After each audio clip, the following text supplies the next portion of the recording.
Hi everyone, my name is Jack Wedgbury and I'll be chairing the first of today's discussion panels. First of all, I'd like to say a big thank you to the organisers of the new festival for having us here. I was very happy to be asked to be part of today. I work for Matador Publishing, one of the lead sponsors of the festival. Matador has been offering authors a high-quality self-publishing service since 1999, and I've been working as a production controller for a little over a year. We offer a wide range of services aimed at publishing, marketing and distributing books and ebooks to a very high standard. If anyone's interested in learning more about what we do, please come to chat to myself or my colleague Jasmine, who's at the back there, afterwards. At Matador, we publish a wide range of genres, but today I'm here to talk about sci-fi, along with these talented authors. Today I'm joined by Jeff Norton of Meta Wars, C.S. Wilde of A Corium of Ashes, Eliza Green of Becoming Human, Yen Oi of Sun, Queens of Earth, and Felicia Yap of the upcoming Yesterday. Thank you very much for joining us today. To begin with, I'd like to ask each of the authors just to introduce themselves and maybe say a little bit about the books that we'll be discussing. So if I could start with you, please, Yen. Okay. Hi, I'm Yen. I write science and speculative fiction, and the book that Jack mentioned earlier is called Sun, Queens of Earth. It's just a futuristic portrayal of a community on Earth with a new planet that we discover and also new technologies within it, and it's just how we cope as humanity with them. Thank you. Hi, I'm Eliza Green. I've been writing for about 7 years, published for about 3.5, 4, I think at this stage. I write science fiction dystopian, and I have a series out called the Epsilon 5 series, and it's essentially set on two worlds. One is Earth, and Earth is decimated, it's overpolluted, it's overcrowded, and the humans have to look for a new planet to actually to occupy. So they find a new one called Epsilon 5. But when they get there and they terraform and they settle on the planet, they discover another race living there. So essentially what the series is about is when those two races come together, and they basically what happens when they both fight for the same space and how far they'll go, basically, you know, how far they will take the struggle, and one of them's going to have to win, and we have to just read the series to find out. My name's Jeff Norton, and the book I guess I'm here to talk about is called Meta Wars. Meta Wars is actually 4 books now, published by Hachette. And I suppose it started with the science of science fiction, and Meta Wars is really about choice. And one of the things that I've been fascinated by as we've gotten more and more digital is when we start retreating from the real world and spending more time on our phones or engaging with one another digitally, what are the ramifications of that? And so I kind of take that to the nth extreme in Meta Wars, and so that's fundamentally what Meta Wars is about. It's about the choices that we make when we think the virtual world is more important to us than the real world. Oh, okay. Hi, I'm Clara. Again. I like to write about fantastical worlds and love stories larger than life. As you can hear, English isn't my native language, but I've managed to fool everyone who read my book, so it's great. Yeah. So the book we're going to talk about, my book, it's A Courtroom of Ashes. It's a paranormal adventure about a lawyer who actually goes to hell. Yeah, and for any lawyers out there, I'm sorry. I don't mean it in a bad way. But it was really fun writing a character who was morally ambiguous enough to go to hell, and at the same time try to make the reader cheer for her. And that's mainly the story about Santana and the things she's done and how that affects her and how that shapes the reality around her as well. And that's it. Hello everyone, I'm Felicia Yap. I write high concept thrillers. The title of my novel is Yesterday. It will be published by Hachette and in 10 other languages in August 2017, so do watch out for it.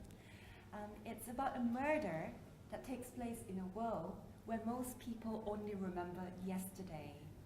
So how do you solve a murder if most people only remember yesterday? And how do you love someone if your memories are limited to just that of yesterday? So So my book seeks to answer these questions. Thank you. To begin with, I'd just like to start with kind of asking a few general questions about the genre. The first one being, what was it that drew you to the genre of sci-fi or speculative fiction? For me, it's actually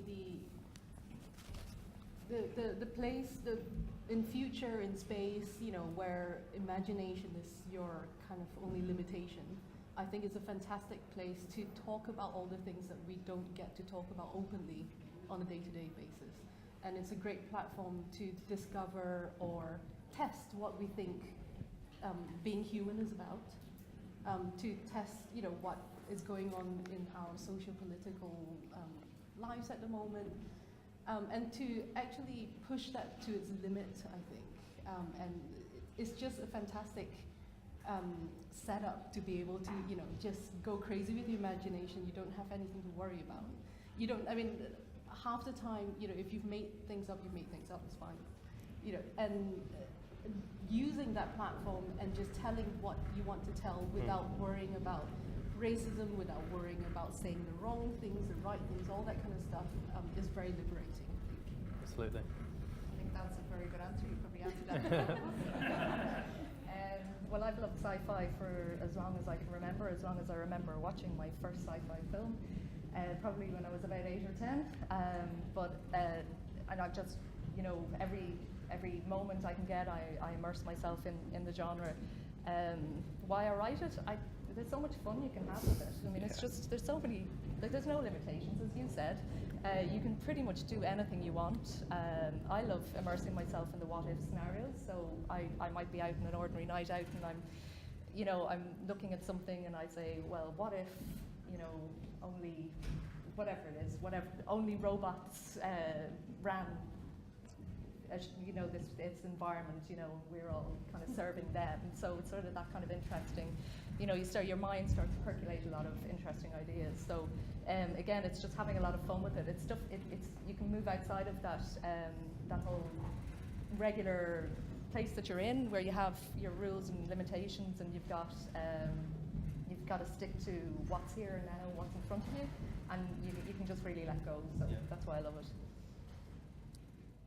Is anyone else concerned that the building's going to fall down, by the way? Just to point out the elephant in the room. I mentioned that there's a dance class. Oh, really? Ah, nice. Nice. Yeah, okay, fair enough. All right, so without being distracted by the dance upstairs, the thing that's really cool that I like about science fiction is I'm a big fan of trends. Like, I really like to see what's happening now and then follow it along and try and make those leaps of logic to where human behavior is taking us through technology.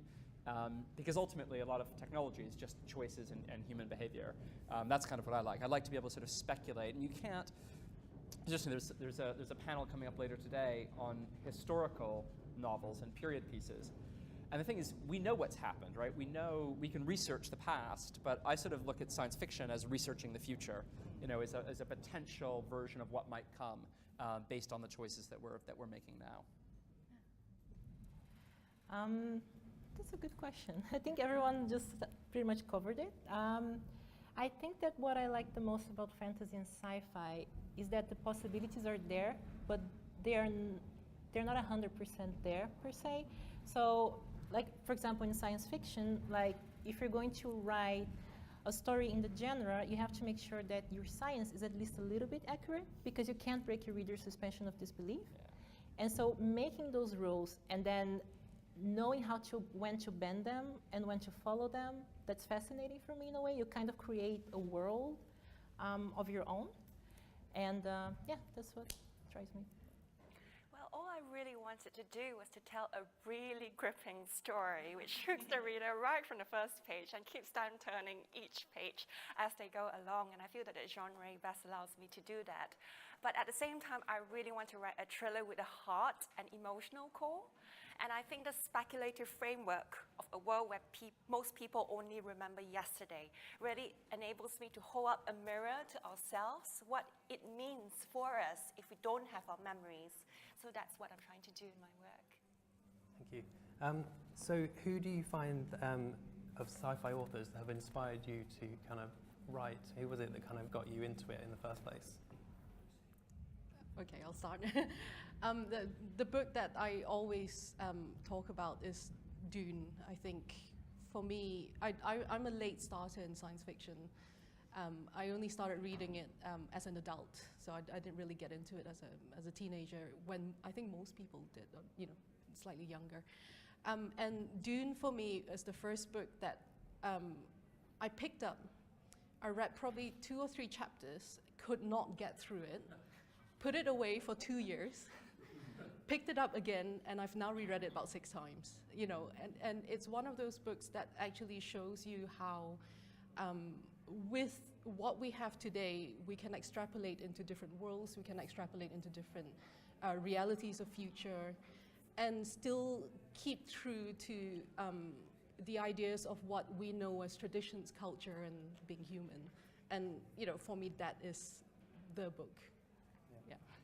I knew this question was coming, and I was like, who am I influenced by? And that's where. So I think I came to sci-fi quite late, just reading-wise, but I'm not new to sci-fi at all.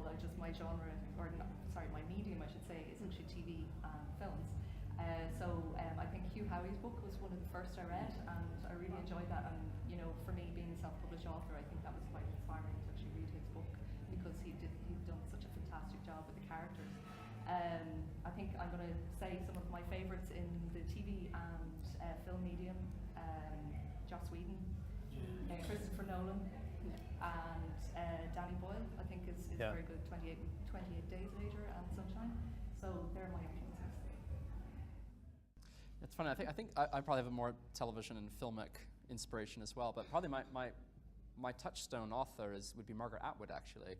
And most people don't think of her as a science fiction author, but actually what she does so brilliantly is tells stories about big ideas, but on a very micro personal level. And I like that dichotomy, that you're telling very big political ideas through the medium of the novel, but doing it in a way where you're very focused, you're very micro on the characters. And I think she balances that brilliantly. So that's probably I did in high school. I did read, Huxley and Orwell and stuff like that, and those were probably formative. But Margaret Atwood would probably be my go-to place. Yeah. My answer is kind of hard, because actually, what got me into fantasy and sci-fi, I have no idea what it was. When I was 8, I wrote this story about a blue macaque that wanted to go to the moon. So it hid in a rocket and went to the moon, and somehow it met another blue macaque there, and they raised the family in the moon. Don't ask me how that works. That's how I started writing in the genre without knowing it. Of course, as years passed by, then I discovered some authors like Susanna Clarke or Patrick Rothfuss. For sci-fi came Stanley Robinson, by far my favorite. That's how it was. I'm going to be really naughty and not name a sci-fi author. I'm going to say Patricia Highsmith, and that's partly because you were really following a murderer in that book, and somehow she makes you empathize with the murderer and actually makes you want to root for him.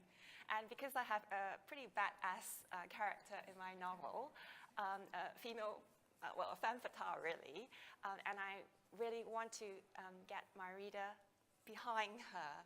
So I really do look up to Patricia Highsmith as the gold standard in this regard. Thank you.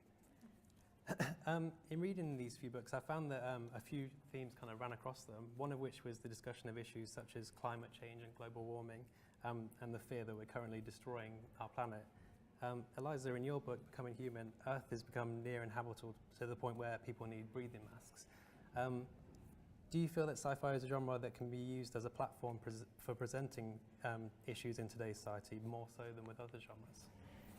I think you can probably present it across any genre, but yeah, I think it is a good platform. I'm not sure anyone's really listening, because I think people really love to immerse themselves in the idea of a future where you have to wear breathing masks and the air is so poor that you can't, you can only really survive in these air-controlled environments. And the government is doing nothing about it. But I think people, when people have read my book, they've sort of said, oh God, I really like that it's so kind of close to what's happening in the world today, and like we really are kind of going in this direction. But then I'm sure they probably take a step back and they go and they, use their electrical equipment, or they burn their fossil fuels, or they do whatever they do. So it's a really nice idea to think that it could be a platform, but I think the world kind of lives in the short term. So the politicians, everything that we're doing in the entire world is always governed by the next 4 years or the next 8 years. So we don't really get a chance to actually get a handle on things. We don't think long term, but it's a great platform, I think, just in terms of spreading that word. And so if anybody wants to listen, they can listen. But, rather than using it as a soapbox, I think it's a nice kind of just what if scenario. It's just nice to kind of explore it. Absolutely. Thank you. Conversely, Courtney Mabashie kind of blends fantasy to create kind of an alternate universe rather than looking at our universe, in which the strangeness of the setting kind of drew me in. However, there's a scene in which Santana watches a pod of whales kind of swimming across the sky through the stars, and she finds it unbelievable. And I found that in drawing the reader's attention to kind of the strangeness of it all, that it's so hard to fathom. It creates a world in which anything is possible. So I was going to ask, how do you feel about sci-fi as kind of a freeing genre in which, like say, anything can be possible? Well, yeah, anything is possible. The only problem is, again, the suspension of disbelief. In that case, well, she's in the purgatory, and then, which is kind of like another dimension in a way. And so all living things that are matter in our reality go into this other dimension once they are not matter anymore. And so then the rules that govern that dimension are different. And so if you can make the reader get used to that and immerse the reader in that reality, then it absolutely works. And the same with sci-fi. You don't have to have an exact science like all the time. Like if you have a few things here and there that make sense, your reader will believe anything you tell them to. And yeah, that's what I try to achieve in a courtroom, because it's basically an acid trip. It's crazy. That book is crazy. I mean, I don't know what I was thinking when I wrote it. Jeff, in Meta Wars, Jonah uses virtual reality as kind of escape from poverty-stricken and bleak existence. To begin with, Jonah literally immerses himself in the metasphere to avoid the issues of the real world. Yet even within the virtual world, he isn't safe. People can hack into and listen to his conversations, and they can track him. I thought in the same way that Orwell's 1984, in spite of being set in the future, was about kind of the world he was experiencing and his fears of technology taking over and of mass surveillance. Does the idea of the metasphere reflect your own fears of technology kind of taking over? It's a good question. So the conceit in Meta Wars is that it's sort of, imagine Facebook and Minecraft have grown over 30 years and have become a sort of dominant virtual world that we choose to spend a lot of our time in, or most people choose to spend the bulk of their time in. There's a whole vibrant economy, so it's a whole ecosystem, a virtual ecosystem. And it is a speculation of mine that, and in fact, when I actually wrote it a few years ago, so this is before I was even on Twitter or anything like that. So there's a whole lot of things that I think we're doing, Snapchat, all sorts of social media, where we're spending a lot of time, looking at our phones and doing this and not doing this. And I am concerned about that. I am concerned about that. And I think my chief concern is less about things like surveillance, although I think there's some big issues there, but more that it's very easy, a little bit like you were saying, Eliza, it's then very easy to ignore the things that are real around us. So if you immerse yourself in a space that's digital and that's constructed, well, then kind of you stop caring about other big issues because you're having so much fun playing Pokemon Go or whatever, And so that's probably my biggest concern. And that's one of the things that over the course of what became 4 books, Jonah basically, who's a teenager, he's a very sheltered teenager when he starts, he's sort of thrust into the real world out of his very sheltered experience in the virtual world. And ultimately, his journey is one where he realizes that he needs to be the person to push the world to what he ultimately calls live for real. So he, without giving too much away, he basically, over the course of 4 books, and it's an incredibly emotional journey, nudges the population to realize that people have to get offline. If we're going to survive, we can't do it by just doing this and immersing ourselves virtually. Yeah. Thank you. Similarly, Yen, the world as we know it in your book has been ravaged by war, and the population is dwindling due to obesity and lack of exercise, due to working with and reliance on machines. Yet machines are also the saving grace of people. There exists a science in which scientists are able to harvest energy and form a power source from emotions and dreams. Technology in your book kind of runs the line between the futuristic but plausible, and then, like you said earlier, letting your imagination kind of run wild. Do you think that's one of the main challenges, to kind of make the incredible and bizarre and the unbelievable seem real and plausible, or is it more kind of about exercising that, imagination? I think it's a little bit of both. Sun, Queens of Earth being my first book obviously had some editorial issues within it, and I was really lucky to have an editor who's a science fiction geek and a scientist. So it's quite rare. and he was really, really good in pointing out actually some very basic flaws that I had, and I don't mind coming clean with it, where my first draft had the idea of a dark side and a light side of a moon, for example, and then he went, no, it's the far side and the near side, and you get 2 weeks each, go and read up about it. But he said something to me which actually made me then realize actually what it is a science fiction author does, where he said, it's fine for you to leave it as is, or it's fine for you to change it, but what you need to understand is that you're either giving people wrong information and you're happy, you're okay with that, or if you want your science, where science can be real, to be factual, then you need to change it. So it's up to you how you want to be, what kind of a science fiction author you want to be. And it made me just sit back and think about it, and it made me choose to become a more factual science fiction writer, where I can be. And the interesting thing about the concept of harvesting energy from our emotions and all that, the concept that I had that I have in the book is actually an implantation on the back of your neck that you can jack in, and somewhat like the Matrix. And when you go to sleep, that's when the machine just sucks, your emotions and all that, and transfers that into a form of energy. And I was thinking about all these different contraptions where you can do that, on your skin or on the neck, or wherever it can be. And I actually found an artist who creates these fantastic jewelry that you wear in your veins, and it harvests your blood flow like hydroelectricity. So it's not actually fiction anymore. There is some sort of reality. And I think what's fantastic is when something that I've imagined and created I can actually find something factual to kind of base it upon. And when you can do that, it's very, very refreshing, and it's fantastic feeling to get. Yeah. Thank you. Felicia, in chapter 1 of your book, we're introduced to kind of a highly medicated and anxious character, Claire, whose narration is basically just lists of facts about her life. She struggles to comprehend how to feel about these facts because her memories are only from the day before, as you said earlier.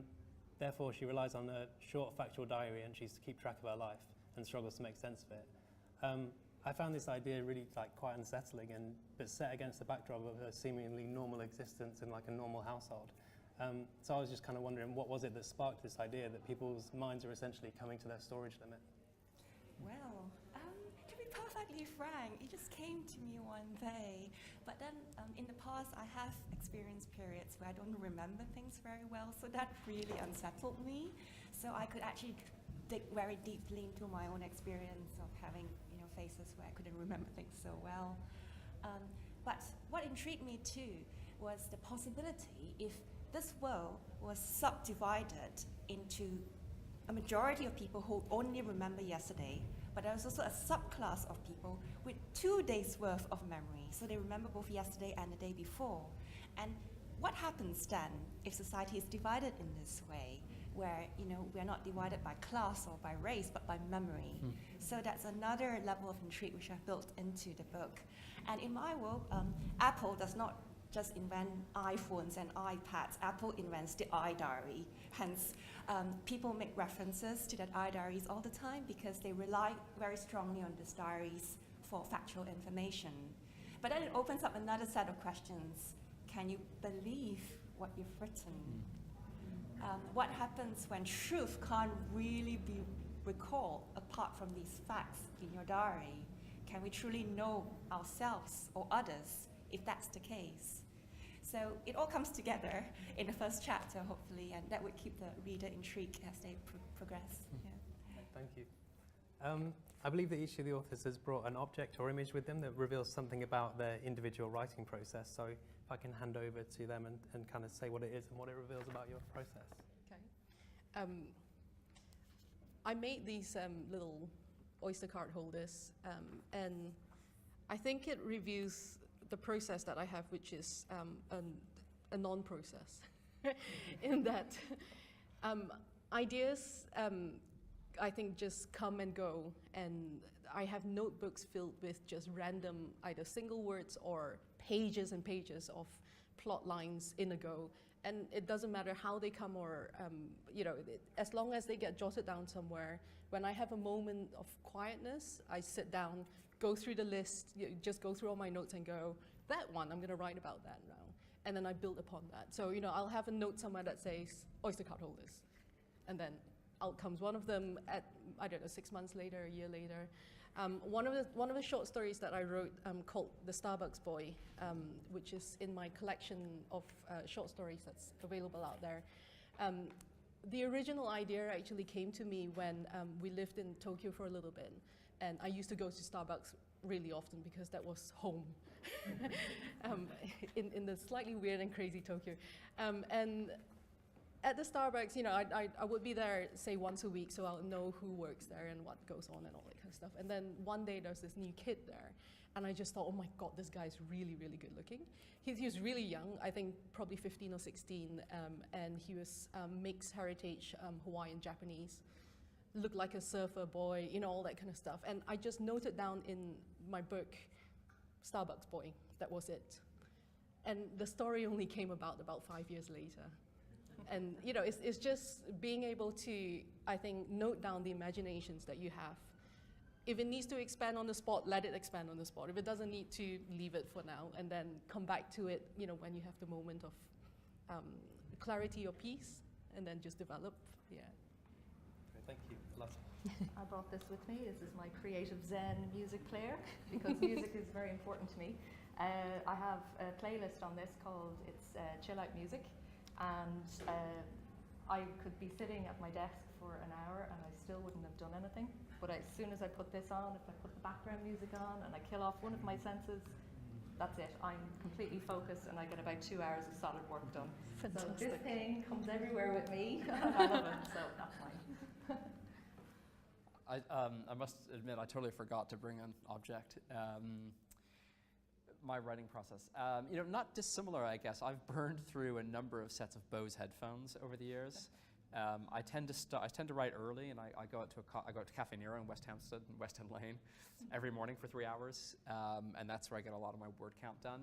And I sort of split my day. So in the morning, I usually write, and I'm generating, and then I have another job. Basically, I'm a television producer. I sort of put TV shows together and get them made. I do that in the afternoon because people in North America wake up.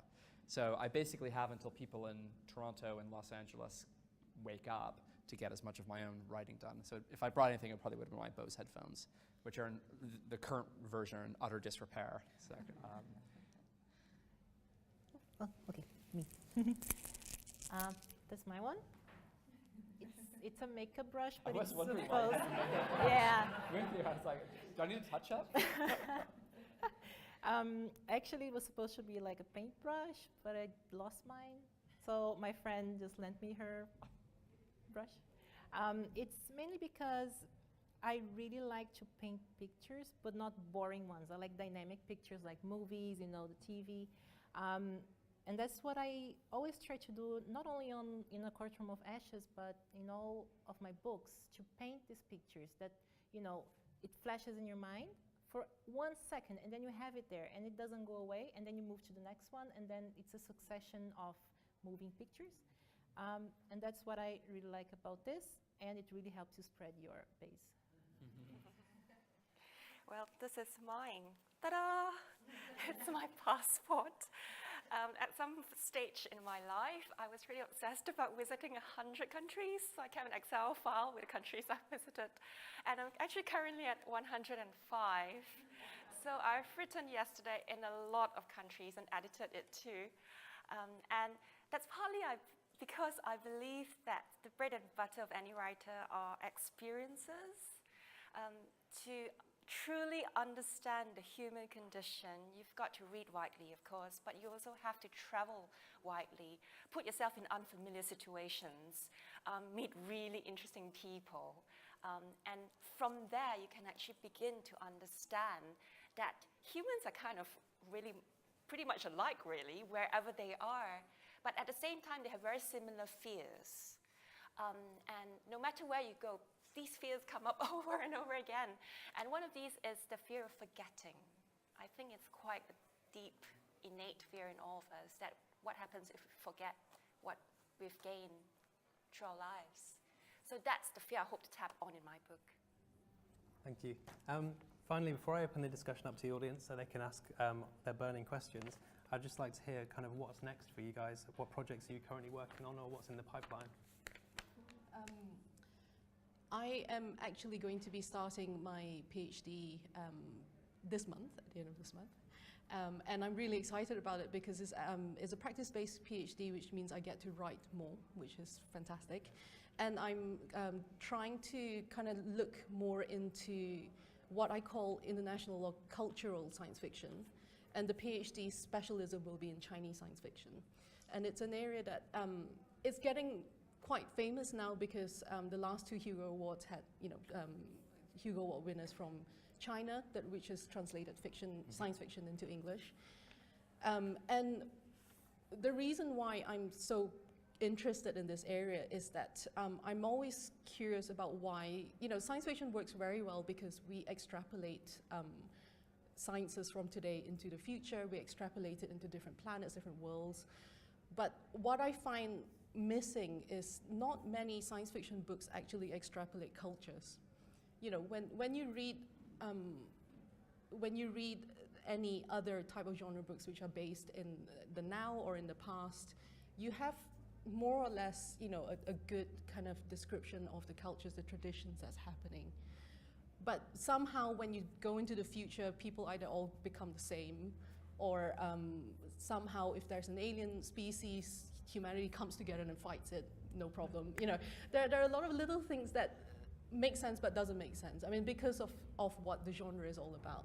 And for me, what I want to try and do through the phase of the next kind of 3 or 4 years of my writing is to explore how I can take my own experiences from my childhood being Malaysian and being from a multicultural kind of upbringing and extrapolate that into a futuristic world where I can tell science fiction stories, but still with a bit more of my own flavors, and encourage that actually across the board. Yeah. Thank you. Okay, well, I started writing full-time this year after 7 years of trying to do it, and eventually gave in full-time job, packed it in. So I've been ramping up my writing a little bit this year. Currently there is Becoming Human is the first book in my Echelon 5 series. Altered Reality and Crimson Dawn are also completed, and so I'm writing the 4th book, titled To Be Confirmed, at the moment. But the first thing that's coming up in November is a new young adult series that I'm writing, and it's basically combining artificial intelligence with humanity. And it's a little like the Hunger Games meets the Maze Runner in a sense. A group of teenagers are brought to an education facility to better themselves, or at least I think that's what they're there for, but it actually turns into a dangerous game where there's really only one winner, so they need to figure out how to survive in this environment. So, and then there'll be a few little novellas kind of supporting those worlds. And I think that's probably enough for now, I think. Sounds good. What's it called? Feeder. Feeder. It's a good title. It's a good title. It's really strange. I'm actually not writing a book right now, which is probably the first time in about 6 years. I have 2 little kids, so I've got a picture book coming out in a few months, and we're in production on that as a television show, 52 times 11 episodes. which is really fun. That's preschool. And then on the primetime side, I've got one which is my own, an original creation called Woodland. Woodland is kind of a fantasy, a mashup of something like The Missing with a fantasy lens. And then I've also increasingly looking to partner with other people. So I've optioned in a really cool graphic novel called Surface Tension. And we're turning that into a big US-based, I mean, it's set in the UK, but the financing is coming from the US. Limited series, 8 to 10 episodes. Hopefully 10, but it might end up being 8, which is kind of what you'd call sort of 5 minutes in the future. So it's science fiction with a sort of a twist, but it's not spaceships. It's more akin to something like Wayward Pines or Under the Dome or something like that. It's deeply unsettling and chilling, but it's really just human drama. So yeah, I'm doing a lot of television right now. For me, I have a short story called Sword Witch. It's an urban fantasy. It's free on Amazon, so that's already done. Next is my first, trilogy, I think. Maybe it's 4 books, actually, I don't know. We'll see. It's called From the Stars. It's about this huge nerd called James, who falls in love with his co-worker, Miriam, only she's not from Earth. And her civilization, it's incredibly developed. They've gone through their great filter already. And actually, the reason why they almost faced extinction, it's because of strong emotions. So they completely banned that.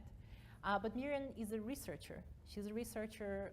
Well, their race likes to research humans because, according to them, humans are very similar to them when they were on that stage of their evolutionary process. So then they study humans a lot, and so Miriam, she's a researcher, she needs to understand things, and so she wants to understand what strong emotions are, what love is, what hate is, yeah. And so she kind of sees that James likes her, so she sees an opportunity to try to unlock her emotions if they're there still. And that's basically the whole concept of the story. Let's see if it ends well. I don't think so, but and that one is coming out on October 22nd this year. And then I'm working on the sequel right now, which is really dark, and I felt really depressed after I finished it. But it's how writing works. And that's it for me. I'm currently neck deep in edits for Yesterday at the moment because my publisher is hoping to rush proofs out sometime next month, a full 10 months before publication. So it's very exciting because I get to choose covers and decide on things like that. But because I've received a lot of advice from people saying you really got to write your second book as quickly as possible. So that's precisely what I'm doing right now at the same time. So it's going to be a prequel to Yesterday, and the working title for that is Today. And hopefully, someday, I'll have both finished, but it's a hugely exciting process, so I'm thoroughly enjoying it. Yeah. Is there going to be a tomorrow as well? I was actually thinking Yesterday, Today, and Forever. How about that? And, well, we'll see. Thank you. I'd like to now open it up to the audience if anyone has any questions they'd like to ask. Yes?